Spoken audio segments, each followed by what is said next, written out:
Ladies and gentlemen, welcome to another video. This one's going to be quite different. I'm going to show you first of all the crash, and then I'm going to go through the reasons for it. If you don't like bad language, you should turn off now, or even better, you should not upset yourself about things that don't matter.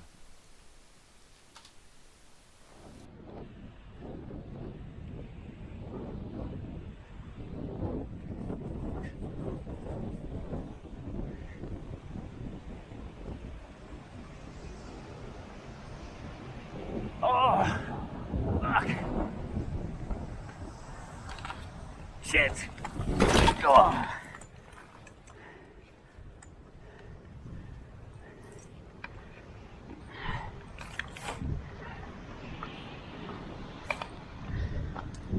Fuck.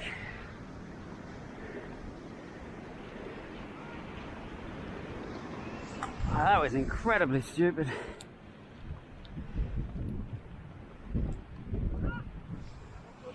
Yeah, no worries.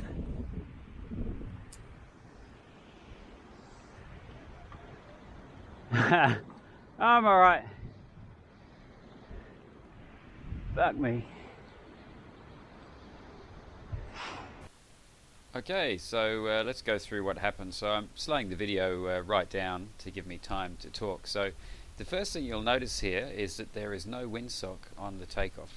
Now, I always put a windsock on takeoff because otherwise how would you know what the wind's doing? And I didn't here because I'm complacent, because I've flown here so many times. Now normally I would run straight through the gate and launch myself off the face in front, but today I'm having to take a detour to the left because the council have very kindly piled a whole bunch of bushes and clippings up on the launch, and there's even some debris they've taken off the beach. So I had to go to the left of that. Now that had two effects. Number one, I'm not in the clean air that's in front of that little takeoff area. I'm in the rotorless air, which is to the left of takeoff behind the bush.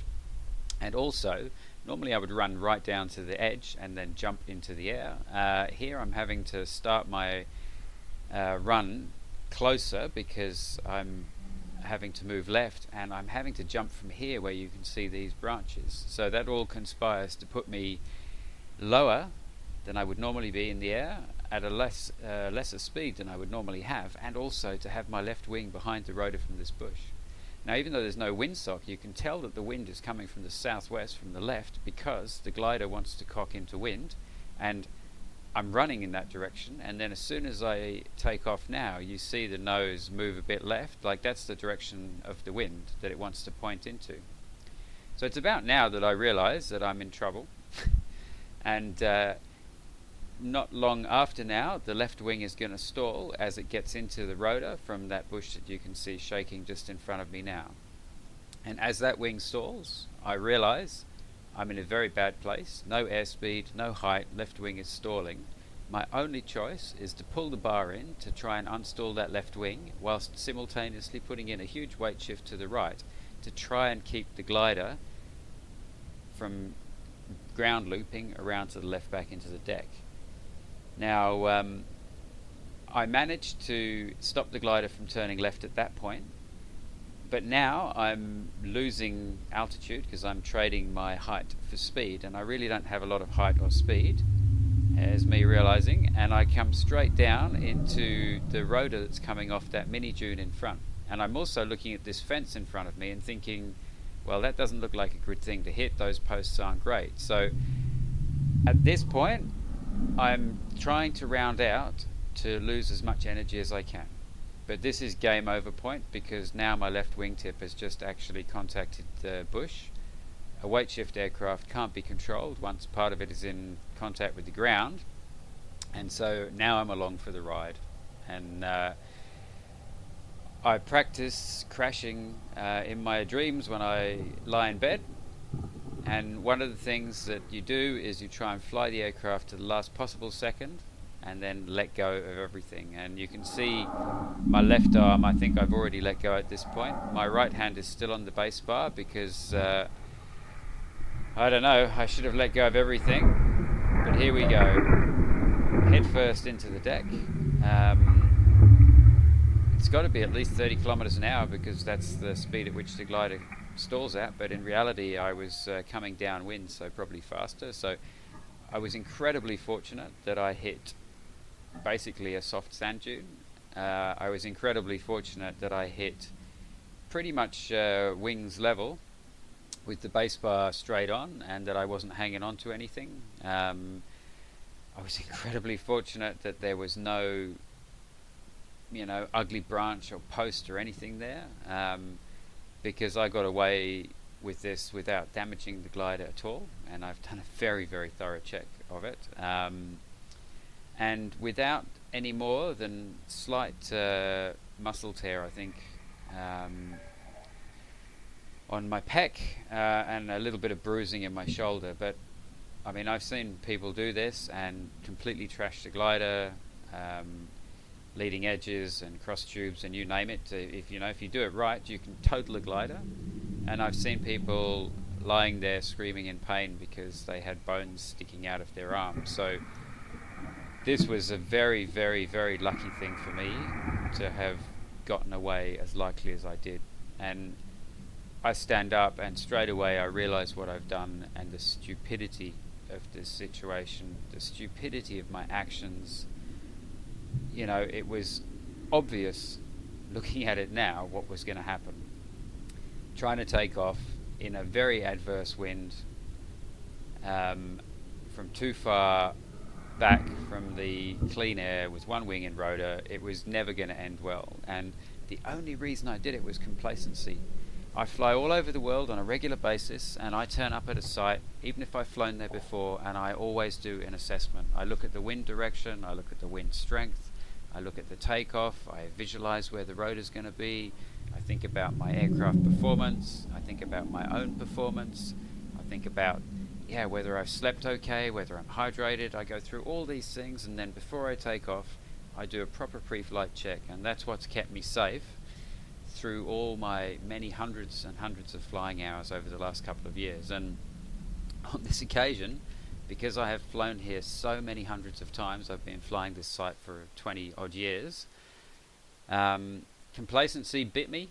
Entirely my fault, entirely stupid, and a very bad example to set anybody who might think that was an inevitable accident, or it was it was not an avoidable accident. I totally caused that with my own negligence and stupidity, and I've got to put my hands up and say that's what happened, and I'm embarrassed and ashamed that I did that, but hey, that's what humans do, and I mean, I've flown a lot of different aircraft over many years, and the thing that keeps us safe is having procedures and having checklists and sticking to a tried and true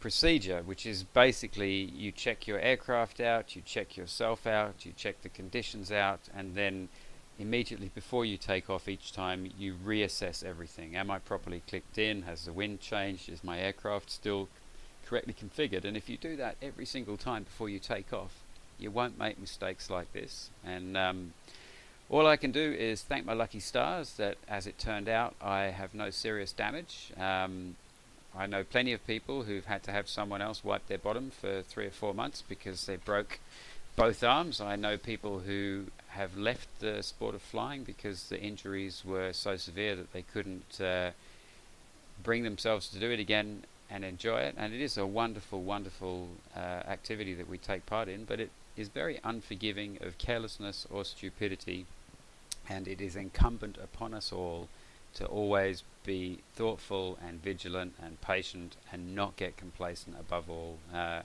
We had a horrific year in Australia last year with 14 people no longer with us, and it pretty much every accident, the way I see it, was preventable.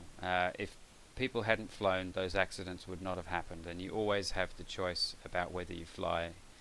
And if you're not prepared, if you're not ready, if you're not trained, if you're not qualified, if your equipment isn't good, if conditions aren't great, you have to ask yourself, is it worth the risk? Is it worth paying the price? And the answer is no. we would all much rather be on the ground wishing we were in the air than in the air wishing we were on the ground. And we all have to be very careful to preserve our lives. So anyway, I'm not going to go on forever because this is turning into like a speech or something, and I'm not. Well, I talk too much. Okay, got me. But anyway, I just wanted to share this with everyone.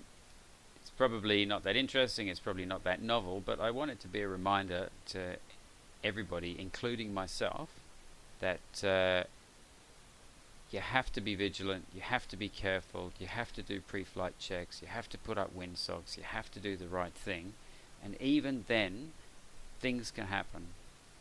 But if you don't do all those things right, it's pretty much guaranteed that you're going to do exactly what I did here. And I was just lucky that I didn't damage my glider or myself. And luck, unfortunately, is one of those things that you just can't count on. So safe flying, and see you next time with a happier video.